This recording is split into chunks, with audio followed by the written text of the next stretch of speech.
C'est l'heure de se préparer pour Sophie et Roxane. Les deux cousines vont jouer les pin-up dans quelques minutes devant l'objectif de Stéphane, le photographe, pour un calendrier.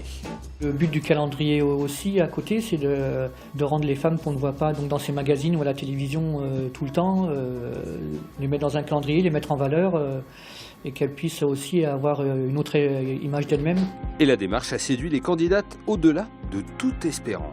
On a demandé un peu aux copines autour, on voit un peu dans le réseau Facebook qui est intéressé. Et puis en fait, il y a eu plus de demandes. Enfin, on pensait avoir du mal à trouver les 12 au départ. On se disait est-ce que ça va. Puis en fait, ça a très bien fonctionné. J'ai vu aussi les premières photos en privé.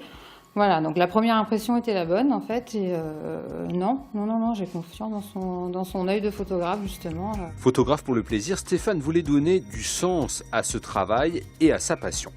Moi, j'avais pas forcément envie que ce soit juste pour moi, qu'on ait un petit plaisir personnel et gagner des sous là-dessus. C'est devenu évident de le faire pour une association. Direction une grande brasserie de Morlaix pour la séance de pause, sous l'œil des bénévoles de l'association Les Blues Roses, une association spécialisée dans le soutien aux enfants hospitalisés. Évidemment, nous avons besoin de fonds pour les enfants. L'initiative est très bienvenue, d'autant plus que je pense qu'on aura notre nom quelque part, Blues Rose, et nos coordonnées sur le calendrier, ce qui va permettre de recruter aussi des bénévoles. C'est une très belle initiative. Dans quelques semaines, Roxane, Sophie et les autres modèles s'afficheront au fil des mois de l'année 2014. Elles espèrent, avec la vente du calendrier, verser plusieurs milliers d'euros pour soulager la souffrance des enfants et aider l'association des Blues Roses.